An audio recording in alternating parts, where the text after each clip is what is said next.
আমরা যে দেখছি যে গতকাল রাতেও কিন্তু প্রচুর বৃষ্টি হয়েছে, সেই বৃষ্টির মধ্যে কিন্তু তারা তাদের ঘর পাহাড়ে ছিলেন, কারণ তারা কিন্তু যে এখানে বসতঘর তারা কিন্তু আসবার পথে বের করতে পারেননি। আমরা আপনার পানি আপনার, আপনি আমার উপর ছেড়ে দিয়ে আপনি আমাকে সোয়ালাপ করতে পারেন, আমার ক্ষতিগ্রস্ত। এটা ইন্টারন্যাশনাল আইনের সম্পূর্ণ বিরোধী, ভারত যেটা মানে না, মানতে বাধ্য করে দিতে হবে এই মুহূর্তে। আসসালামু আলাইকুম ভিউয়ার্স, দেশ ও দেশের বাহির থেকে যারা আমার ভিডিওটি প্লে করেছেন জানাচ্ছি আন্তরিক শুভেচ্ছা ও অভিনন্দন। আশা করি সবাই ভালো আছেন, সুস্থ আছেন, আলহামদুলিল্লাহ। তো ভিউয়ার্স, বাংলাদেশের মানুষ ভালো নেই। ভারতীয় আগ্রাসন পানির স্রোতে ভেসে যাচ্ছে বাংলাদেশের নিষ্পাপ প্রাণগুলো, গবাদি পশুগুলো এবং লক্ষ লক্ষ কোটি টাকার প্রজেক্ট। এদিকে বাংলাদেশের প্রায় 10টি জেলা প্লাবিত হলেও এই মানুষগুলো, হাজার হাজার মানুষের আশ্রয় কেন্দ্র বা আশ্রয় দেওয়াটাও কঠিন হয়ে দাঁড়িয়েছে। এমনকি তাদের মুখে শুকনো খাবার তুলে দিতে আমাদের টিম সেখানে কাজ করছেন এবং দেশের বিভিন্ন জায়গা থেকে মানুষ শুকনো খাবার এবং পরনীয় বস্তু দিয়েও তাদেরকে সহযোগিতা করছেন। আপনাদের সামর্থ্য অনুযায়ী অবশ্যই ডিসক্রিপশনে নাম্বার দেওয়া আছে, আপনারা সহযোগিতার হাত বাড়িয়ে দেবেন। এবং আসুন আমরা সর্বশেষ সিলেটের বন্যার ভয়াবহ পরিস্থিতি বিস্তারিত জানবো আজকের রিপোর্টে। সো ভিডিওতে যাওয়ার আগে ছোট রিকোয়েস্ট থাকবে, যারা এখনো চ্যানেলটি সাবস্ক্রাইব করেনি, নিয়মিত সকল আপডেট সবার আগে জানতে অবশ্যই চ্যানেলটি সাবস্ক্রাইব করে পাশে রাখবেন। দর্শক আসুন স্ক্রিনে। এর আগে 1993 সালে খুলে দেয়া হয়েছিল ডম্বুর জলবিদ্যুৎ প্রকল্পের বাঁধ। অর্থাৎ 31 বছর পর হুট করেই এমন ঘটনা ঘটালো ভারত। এই বাঁধ খুলে দেওয়ার কারণে গোমতী ও ফেনী নদীর পানি হঠাৎ বেড়ে গেছে। ফলে নদীর তীরবর্তী এলাকায় দেখা দিয়েছে আকস্মিক বন্যা। পানিবন্দী হয়ে পড়েছেন লাখ লাখ মানুষ। দীর্ঘদিন পর হঠাৎ বাঁধ খুলে দেওয়ায় বন্যার পূর্বাভাসও দেওয়া সম্ভব হয়নি। জানা গেছে, কয়েকদিনের টানা বৃষ্টিতে ভয়াবহ বন্যা দেখা দিয়েছে ভারতের ত্রিপুরা রাজ্যে। সেই পানি বের করে দেওয়ার জন্যই খুলে দেওয়া হয়েছে বাঁধ। তাতে ডুবছে বাংলাদেশের মানুষ। ভারত আবার তার প্রয়োজনের সময় ঠিক উল্টো কাজটিই করে। বাঁধ দিয়ে পানি আটকে রাখা হয় যাতে শুকিয়ে যায় বাংলাদেশের কয়েকটি নদী। তাতে মারা যায় গবাদি পশু, নষ্ট হয় ক্ষেত খামার।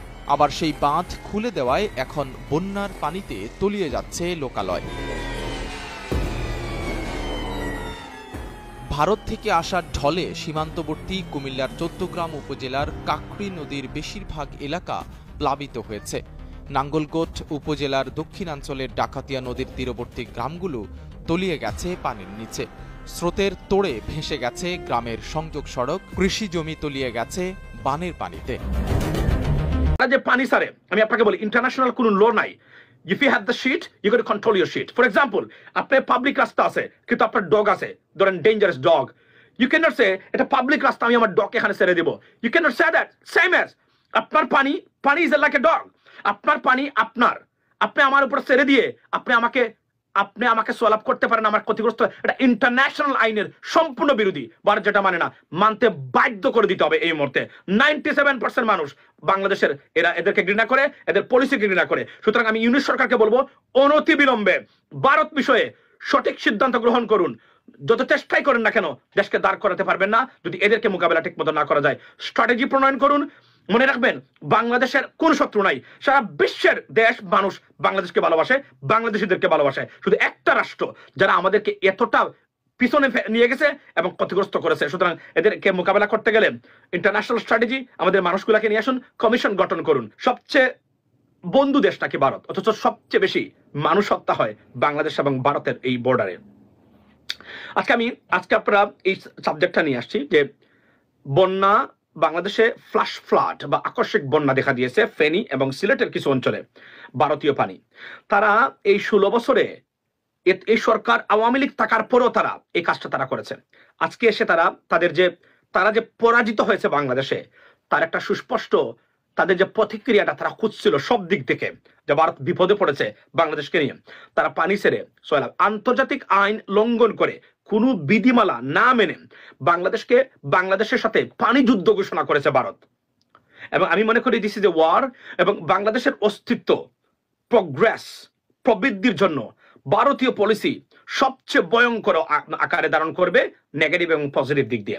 সুতরাং ভারতকে যদি বাংলাদেশ মোকাবেলা না করতে পারে, বাংলাদেশের অস্তিত্ব সংকটটুকু শুধু নয়, বাংলাদেশ ভয়ঙ্কর বিপদের সম্মুখীন হবে আগামীতে প্রতিটা পদে পদে। কারণ এরা আমাদের দেশটাকে ডিস্টেবিলাইজ করে, তারা তাদের স্বার্থ হাসিল করা, দেশটাকে কন্ট্রোল করা, করদ্রাজ্য বানানোর এই প্রক্রিয়াতে তারা সবসময় যুক্ত, এবং এটা তারা এখান থেকে কোন অবস্থাতে ভারত সরে আসবে না। তার একটা প্রতিশ্রুতি আমরা, প্রতিফলন আমরা আজকেও দেখলাম। তারা মনে রাখবেন, তারা শেখ হাসিনা কেন্দ্রিক, শুধু আওয়ামী লীগ এবং শেখ হাসিনা পরাজিত হয় নাই, এখানে মূলত পরাজিত হয়েছে ভারত ভেরি ব্যাডলি বাংলাদেশের জনগণের আপনার কাছে। এজন্য তারা দেখেন তাদের রাগ গুসা এগুলা মিঠানোর পদ্ধতি হলো তাদের পানি দিয়ে, সম্পূর্ণ আন্তর্জাতিক আইন বিরোধী। সেটা ডক্টর আসিফ নজরুল খুব ভালো করে জানেন, যেহেতু উনি সরকারে আছেন। আমরা আমাদের দেশটাকে প্রতিনিয়তই এই বিপদ এবং সবচেয়ে বড় থ্রেট ন্যাশনাল সিকিউরিটি যারা, সেটা হচ্ছে ইন্ডিয়ান পলিসি ওভার বাংলাদেশ।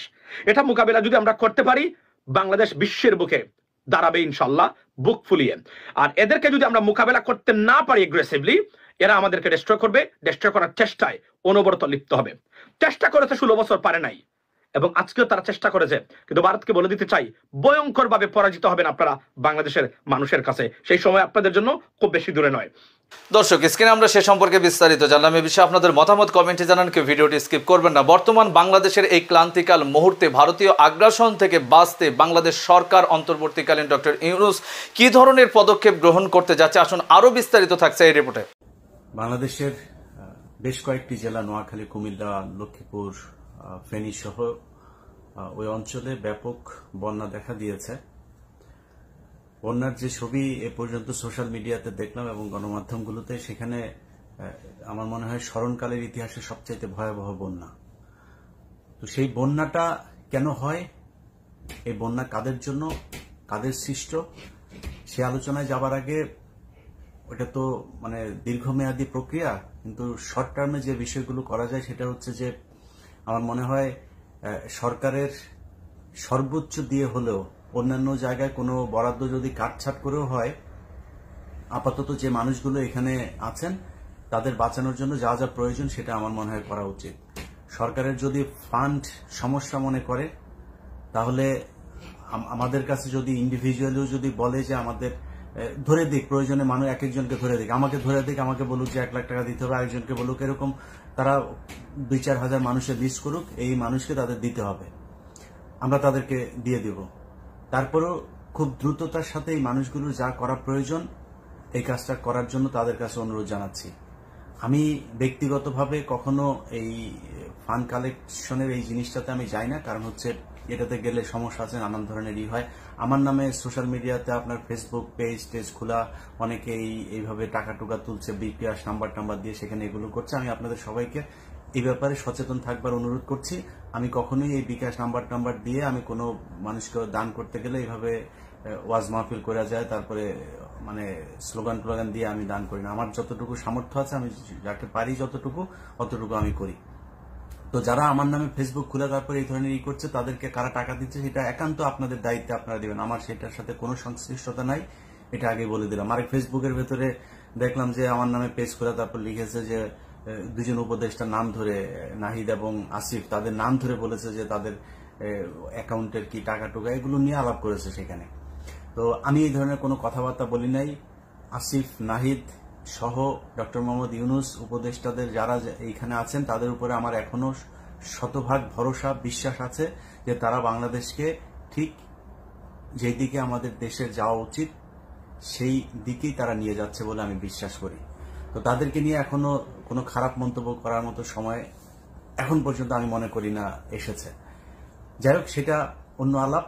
এটা আপনারা সচেতন থাকবেন, আমার নামে যেন কেউ এই ধরনের কোনো পোস্ট এগুলো করলে এই ব্যাপারে আপনারা সচেতন থাকবেন। আমার ইউটিউব চ্যানেলে প্রতিটা ভিডিওতে আমার যে পেজ, সে পেজের লিঙ্ক দেওয়া আছে, এর বাইরে আমার আর কোনো ফেসবুক পেজ নাই।